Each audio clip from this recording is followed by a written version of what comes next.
Bu misol DTM 2025 da sizga tushib qolishi mumkin. Videoni oxirigacha ko'ring. Agar 2 va 3 sonlari mana bu tenglamani ildizlari bo'lsa, m ko'paytirilgan n toping. Yaxshi, ildiz degani bu x ni o'rniga qo'yib chiqilganda javobini 0 qilib beruvchi son, ya'ni qiymat. Demak, biz hozir x ni o'rniga birinchi 2, keyin 3 ni qo'yib hisoblashimiz kerak. Ya'ni qanday? 2 ko'paytirilgan 2 ning kubi m ko'paytirilgan 2 ning kvadrati minus 13 ko'paytirilgan 2 plus n barobar 0. Soddalashtiradigan bo'lsak 16 plusdan 4m minusdan 26 plus n barobar 0.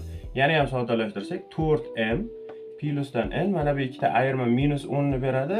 O'ng tomonga o'tkazsak plus 10 bo'ladi. Demak bizda bitta ifoda bor. Yaxshi. Endi 3 ni qo'yib ham xuddi shu ishni bajaramiz. Ya'ni 2 ko'paytirilgan 3 ning kubi plus m ko'paytirilgan 3 ning kvadrati minus 13 ko'paytirilgan 3 va plus n barobar 0.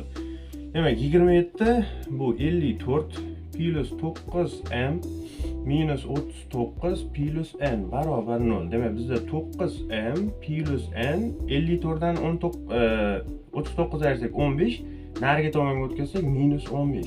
Demak bizda ikkinchi tenglik ham bor. Demak mana bu ikkita tenglikdan sistema hosil qilamiz. Xo'p.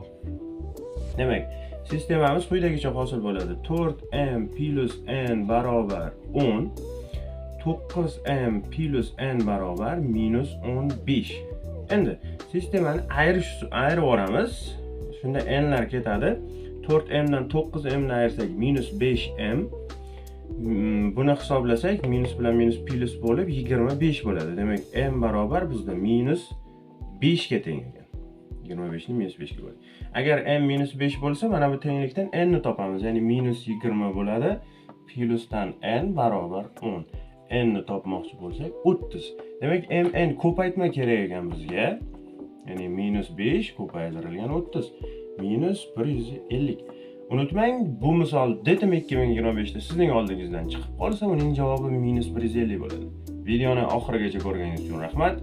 Abituriyentlarga ulashib, like bosish, komment yozish esdan chiqmasin.